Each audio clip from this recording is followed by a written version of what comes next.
Hello all, thank you very much for tuning in. If you like old vintage trains, please subscribe.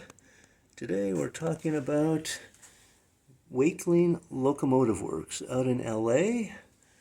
He was inspired by the Hetch Hetchy gas-powered modified cars and trucks and buses for their short line going up to Yosemite.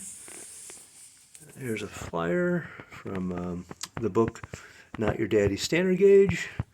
And 1977, he came out with this lovely little car for a standard gauge track, and he made a trailer for it. I don't have any of the trailers, but here are the two vehicles. Here's the pickup truck, the Rolls-Royce pickup truck, and the car. Original price was $115 for the trailer. The little cars here, they're all metal construction. They have the dreaded nylon gears, which of course will wear out. Very simple construction, all stamped steel. Dick Mayer did the stampings for these. And he used to have the standard gauge pilot type wheels. Small little DC motor with a rectifier in there to run it on AC. These seem to run pretty good. Rumor has it the castings on them sometimes can break down. There are serial numbers stamped on this one. This is number 32.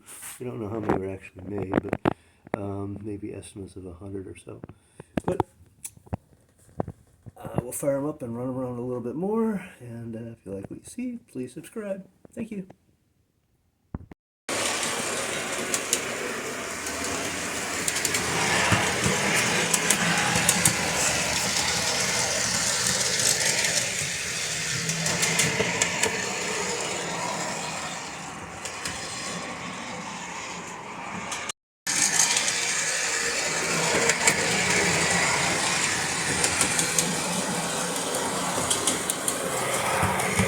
Thank you very much.